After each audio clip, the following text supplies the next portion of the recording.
प्रश्न को थंबनेल में आपने पढ़ लिया होगा, उसको मैं दोहरा देता हूँ कि प्रश्न के अनुसार दो ट्रेनें हैं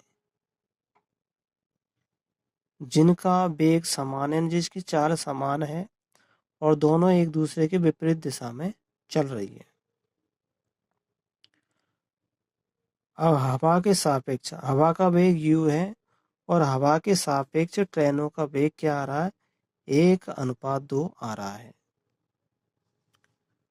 अब हम जानते हैं कि जब ट्रेनें एक ही दिशा में चलती है तो उनका वेग जुड़ जाता है और जब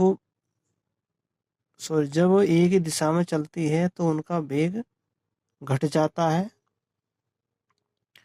और जब विपरीत दिशा में चलती है तो उनका वेग जुड़ जाता है। अब यहाँ हवा के सापेक्ष लिया है।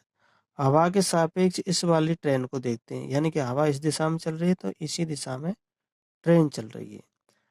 अब जब एक दिशा में चलेगी तो इनकी जो चालें हैं वो घट जाती है, तो ट्रेन की चाल में से हवा की चाल घट जाएगी तो इसको महसूस हो रहा है ट्रेन की चाल कितनी चल रही है, 1 की स्पीड से चल रही है,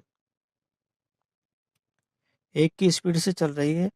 अगर हम 1 की स्पीड में हवा की चाल को जोड़ दे तो हमें ट्रेन की चाल प्राप्त हो जाएगी। तो ट्रेन की चाल कितनी है, 1+u। फिर जो दूसरी ट्रेन जो सामने से विपरीत दिशा में आ रही है इसको अधिक वेग की महसूस होगी क्योंकि इसमें u और जुड़ जाएगी, तो इसको महसूस हो रही है 2 महसूस हो रही है, इसका मतलब ये भी जुड़ रही है।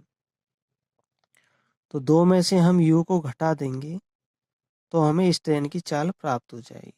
अब हम जानते हैं कि दोनों ट्रेनों की चाल बराबर है, तो हमने पहली ट्रेन की चाल ये लिख दी और दूसरी ट्रेन की चाल यहाँ पे लिख दी, 2 - u बराबर हो गया। अब बराबर होने से क्या है, हम इस एक को इधर लाएंगे तो 1 हो जाएगा, ये माइनस में हो जाएगा, और इस u को हम इधर लाएंगे तो प्लस का हो जाएगा तो 2u हो जाएगा। अब u रहेगा तो 1 में हम 2 का भाग देंगे तो 1/2, तो u बराबर आया 1/2। अब हम दोनों ट्रेनों के किसी भी मान में हम u का मान रख देंगे, तो हमने इसमें u का मान रख दिया तो ट्रेन की चाल आ जाएगी। इस ट्रेन की चाल है 3/2। अब ये कह रहा है कि हवा u के मान में ज्ञात करना है ट्रेन की चाल। तो ट्रेन की चाल तो हम u बराबर 1/2 है, तो इसमें से हम 1/2 निकालेंगे 3/2 में से, तो 3 × 1/2 लिख सकते हैं। तो 1/2 की जगह पर हम u लिख देंगे तो 3u। तो प्रत्येक ट्रेन की चाल कितनी हो जाएगी, 3u हो जाएगी। इसी तरह अगर हम इसमें भी रखना चाहें तो इसमें u की जगह पर 1/2 रख देंगे, तो 2 में से घटाएंगे तो 1